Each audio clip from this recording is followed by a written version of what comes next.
Hola, muy buenas, yo soy Juan Rubio y voy a realizar un book review del libro Medio Sol Amarillo de Chimamanda Adichie. La historia comienza con Usku, un niño Igbo que pasa de vivir en su poblado a vivir en Nsukka, Nigeria, como houseboy de un profesor universitario llamado Odenigbo. Poco a poco ellos dos van formando una relación basada principalmente en la admiración que siente Usku por Odenigbo debido a su gran capacidad intelectual. La relación entre ambos cambia un poco con la llegada de Olana, que es la novia de Odenigbo, pero al final acaban formando una familia entre los tres junto con el bebé que Olana y Odenigbo tienen. Por otro lado tenemos a Richard, que es un expatriado inglés que está enamorado de el arte Igbo, y aparte de Keinene, que es la hermana de Olana, caracterizada por ser una persona pragmática y sarcástica. La relación entre Olana y su hermana se ha ido enfriando con el paso del tiempo y se enfría especialmente después de que Olana y Richard se acuesten.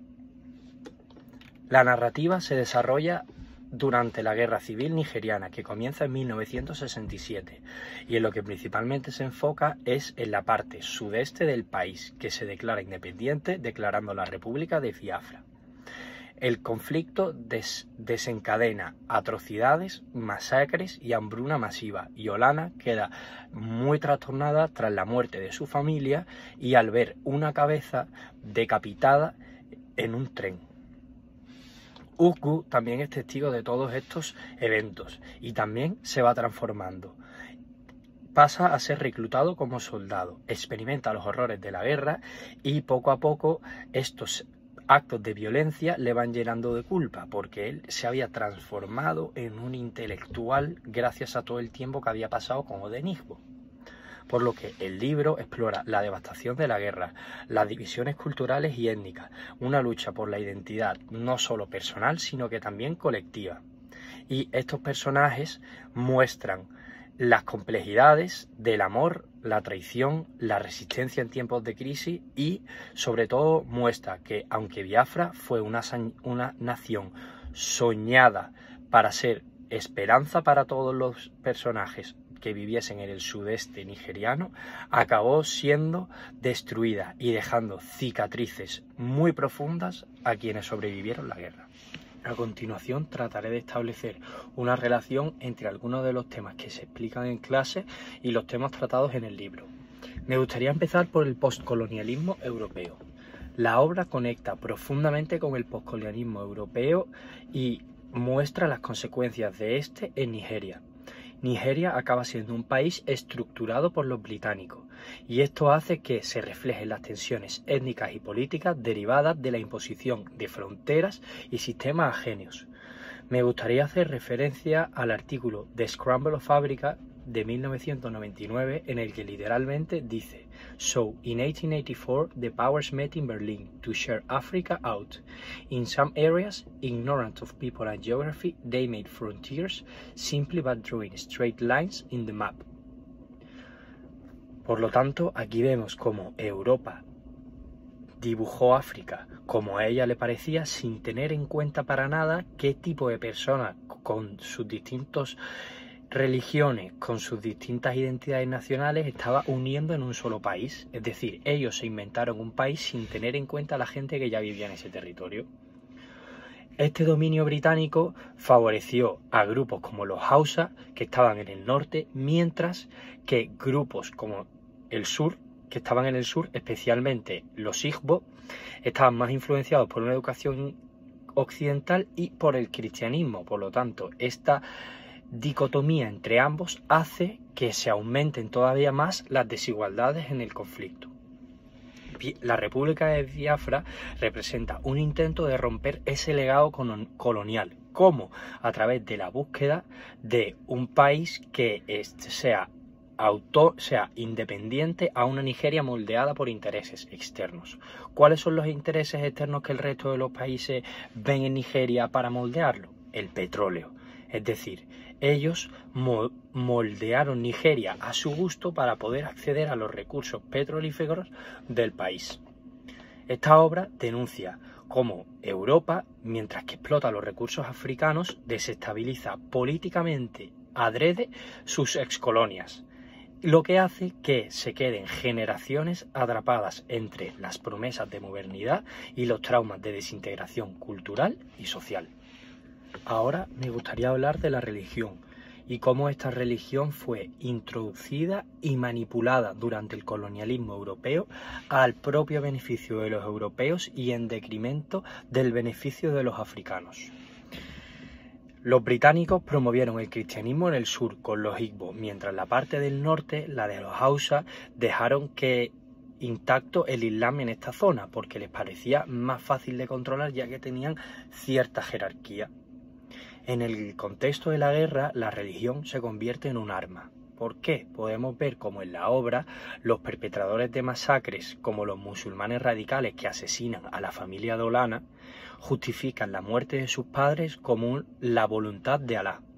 Al mismo tiempo, los sikhs, muy cristianos, consideraban que todas las masacres que estaban sufriendo era una prueba divina.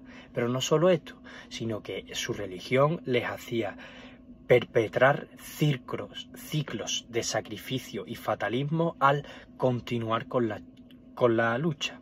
Por lo tanto, la obra critica cómo estas divisiones religiosas, exacerbadas por los colonizadores para mantener el control de la región, sobreviven como una herencia tóxica que dificulta la reconciliación del país, que ya estaba fragmentado por diferencias étnicas y políticas y ahora además por diferencias religiosas. Ahora me gustaría tratar lo que en mi opinión es uno de los temas centrales de la obra, que es el nacionalismo africano. Esta novela refleja el auge de los nacionalismos africanos como respuesta a la opresión colonial y a la fragmentación postcolonial.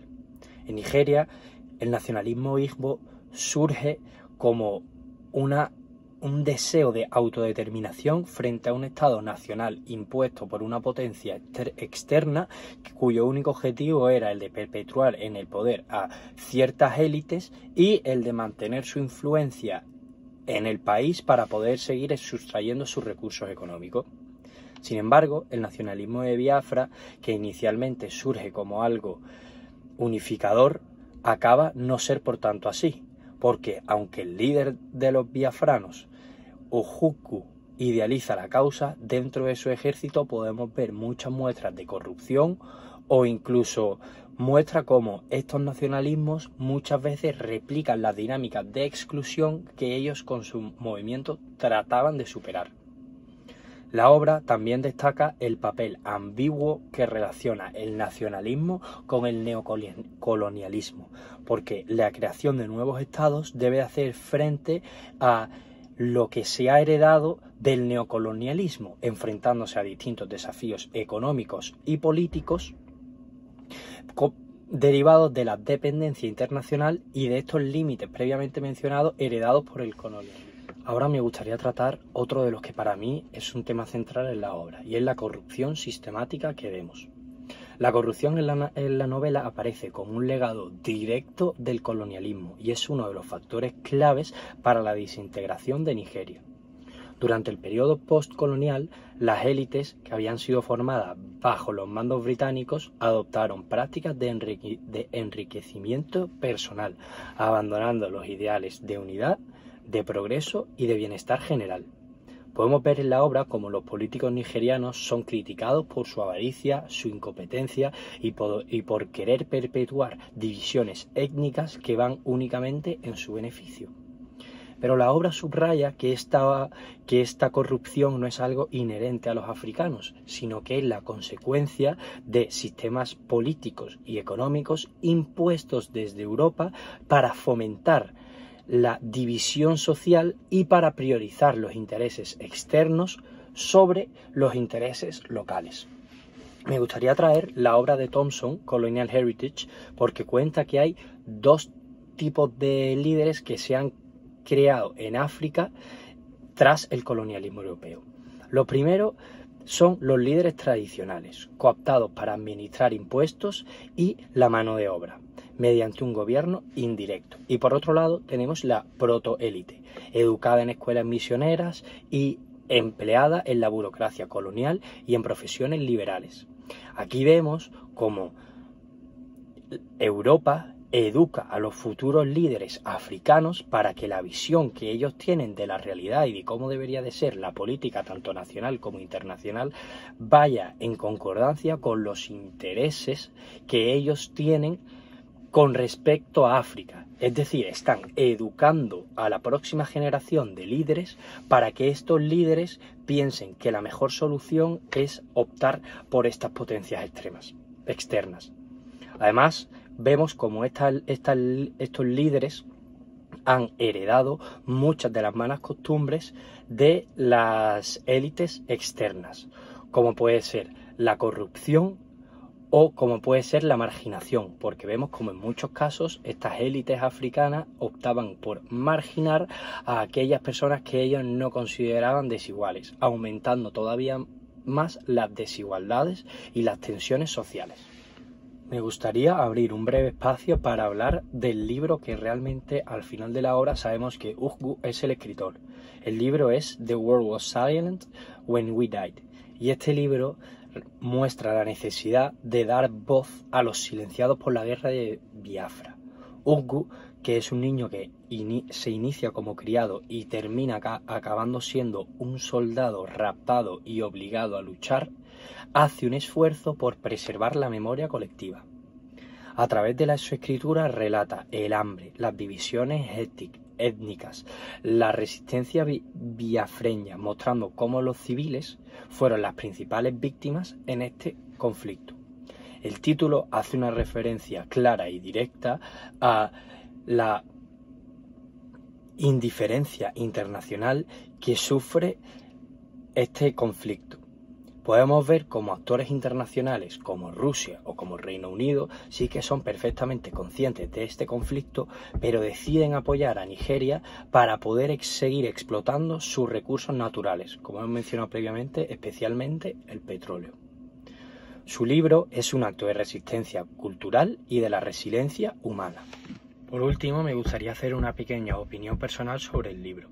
Lo primero, decir que seguramente el primero o el segundo libro que me haya leído en mi vida en relación con el continente africano o incluso escrito por un autor africano.